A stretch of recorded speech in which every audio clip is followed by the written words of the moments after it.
Welcome back to Face the Nation. We turn now to Environmental Protection Agency Administrator Lee Zeldin. Administrator Zeldin, thank you so much for spending some of your morning with us.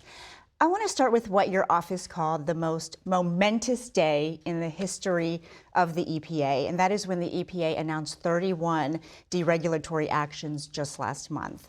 That's a long list, but some of the things that stood out are you're reconsidering regulations on power plants, on mercury and air toxic standards that target coal-fired power plants, and on wastewater regulations for the development of oil and gas. The mission statement of the EPA is to protect human health and the environment. Can you assure the American public that all this deregulation is not going to have an adverse impact on people and the environment? Absolutely. We have to both protect the environment and grow the economy.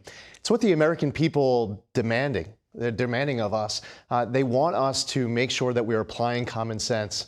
Over the course of the last couple of years of the Biden administration, there were a lot of regulations that were brought over the finish line that were targeting entire industries.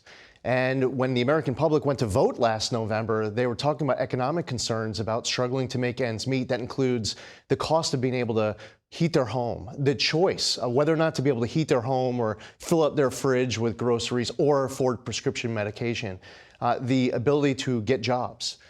What we've also heard are the costs of compliance, which amount into the trillions, and what that does to the American economy as well. So going into this process, I don't prejudge outcomes. I'm not allowed to under the Administrative Procedures Act. We will have a process that includes public comment, and we would encourage the public to weigh in when they have that opportunity.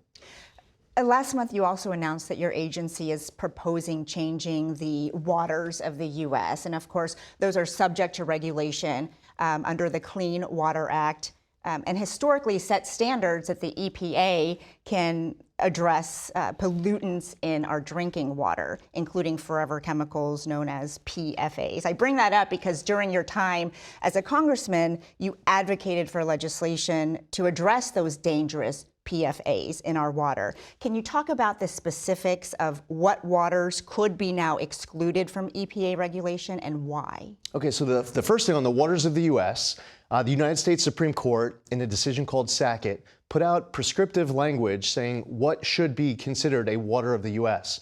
And what we're going to do is get the federal regulation in line with the Supreme Court decision that came out. Right now, across the country, the map of 50 states are operating under different definitions of what is a water of the U.S. And there are farmers and ranchers and other landowners and they don't know whether or not water on their land is a water of the U.S. They have to go hire an attorney or someone else to tell them whether or not they have waters on their property. So on that front, we want a simple definition for the entire country so that people understand whether or not there's a water of the U.S. on their property. It's also important to some governments that weighed in as well. With regards to PFAS, very important issue. And we have to ensure that we are tackling it. I was a member of the PFAS task force when I was a member of Congress. I represented the district with a bunch of PFAS issues. I've heard some feedback from members of Congress as it relates to PFAS. One example is that there are compliance dates coming up where there are local water municipalities that are saying that they're going to have trouble meeting those particular deadlines and they're looking for assistance. So I've heard that from members of Congress. Now that feedback from members of Congress, it's important. Something else they talk about is called passive receivers. So a local water municipality would have to pay for the PFAS cleanup and then they pass it off to their consumer. And that is against the principle of polluter pays. Instead of making Americans pay to clean up PFAS from their own drinking water, the responsible party should be paying. And in many cases, the responsible party is the federal government. I want to turn to also the $20 billion worth of clean energy grants that you terminated, because just last week a federal judge ruled that the government must unfreeze that money because the administration did not offer sufficient evidence for waste, fraud, and abuse. Now, the ruling has been stayed while the appellate court looks into the case further. But can you talk about what this judge has said is a lack of evidence?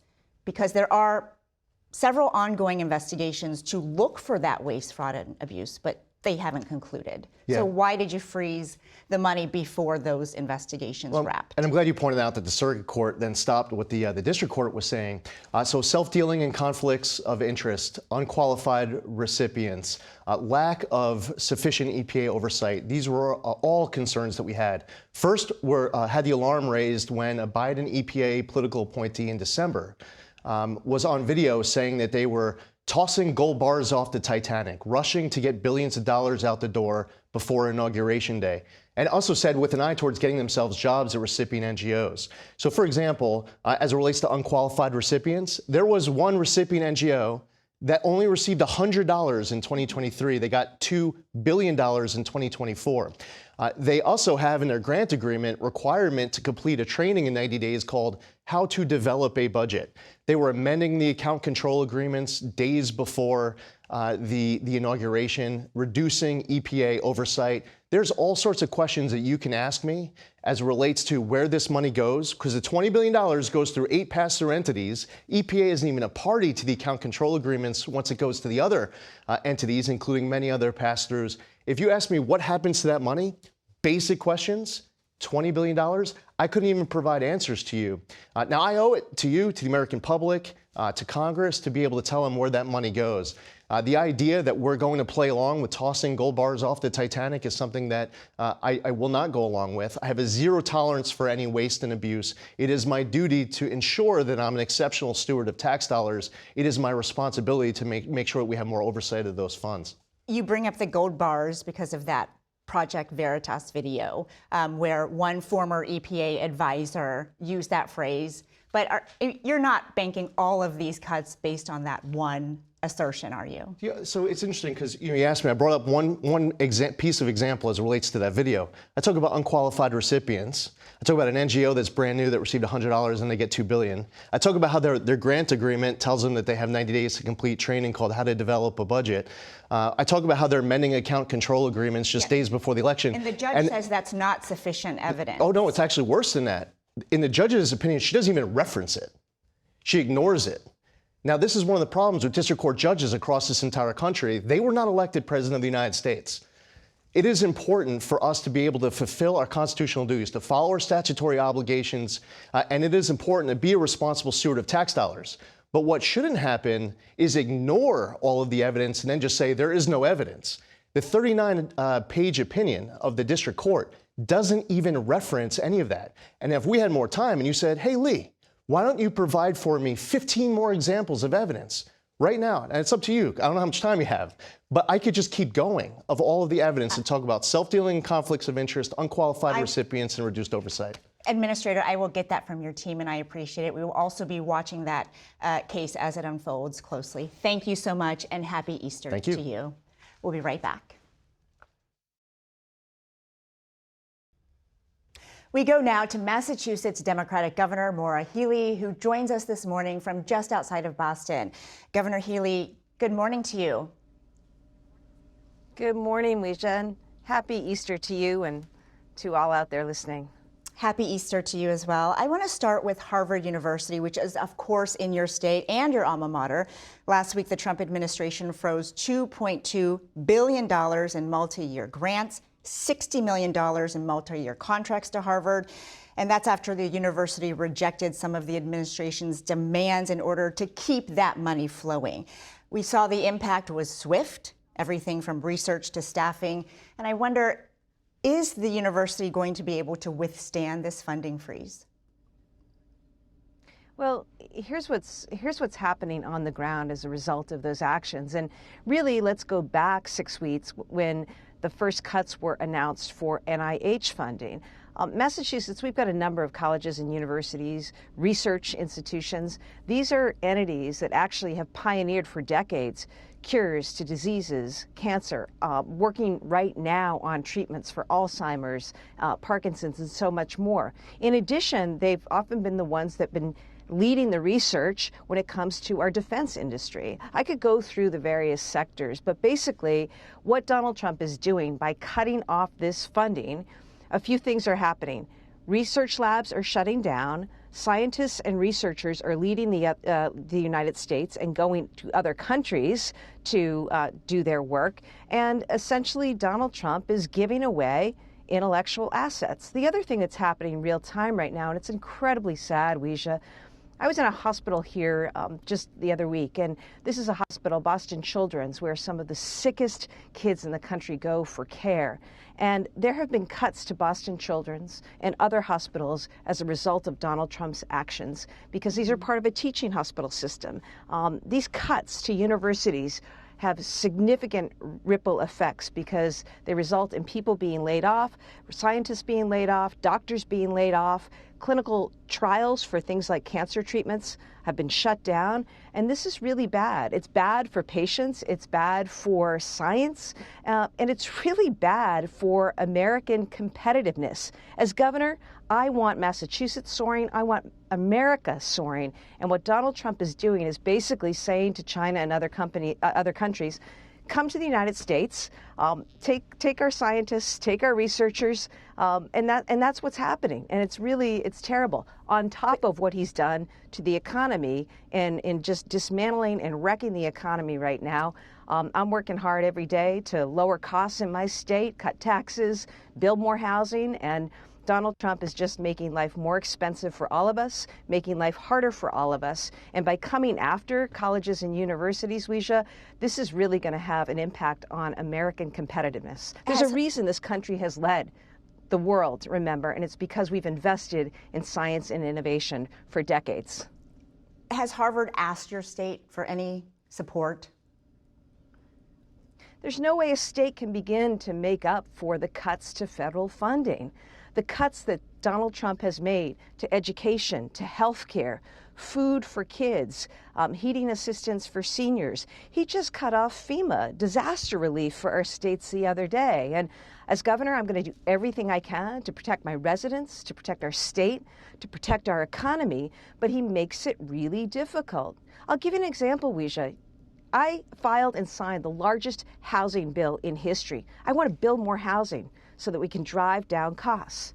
Donald Trump comes in with tariffs. Where do we get our lumber from? Canada. Where do we get other building materials from? Mexico. He's just made everything more expensive and more difficult. And states will do the best they can. Governors like myself will do the best that we can. But there's no way that states can begin to make up for or course correct these failings by the President of the United States and his administration when it comes to managing the economy. Well, President Trump is also calling for Harvard to lose its tax-exempt status, and CBS News has confirmed that the IRS is considering at least rescinding it. Are you aware of any evidence that the university has done anything to merit that? Absolutely not. It's outrageous.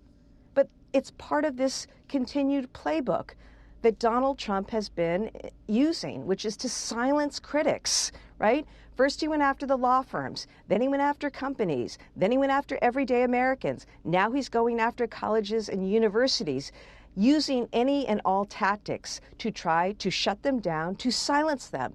That's what Donald Trump is about. There's no merit to any of this. And of course, it's illegal. You can't do that as President of the United States, and that will get tested in court. Of course, Donald Trump right now is ignoring court orders, which is another issue, but there's absolutely no basis. And, you know, what he is saying in doing that is he's saying to every not-for-profit out there, not just colleges and universities, but think of all the organizations out there that are nonprofits in your community, right? Supporting your Little League, supporting seniors, any number of organizations, tens of thousands across the United States.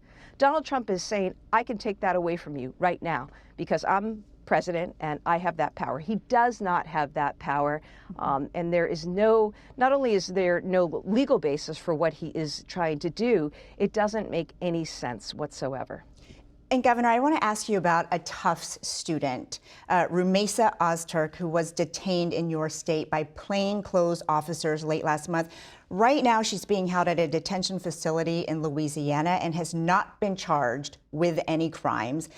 Late on Friday, a judge ordered ICE to move her to Vermont by May 1st so she can attend the district court proceedings over her detention. Have you talked to her family or lawyers, and is there anything your state can do to support her right now?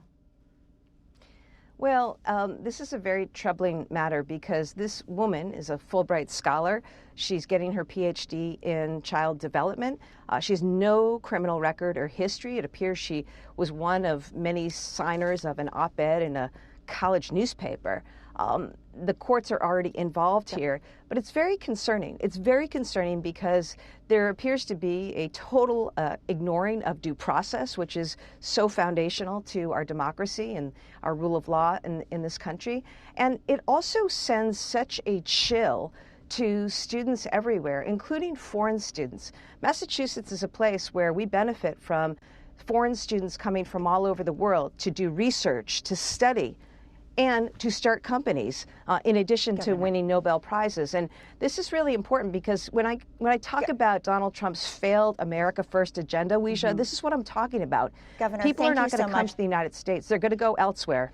Thank you so much. I'm sorry we have to leave better. it there, but I appreciate you so much this Sunday to share some of your time with us. Thank you, Governor. And we'll be right back in a moment.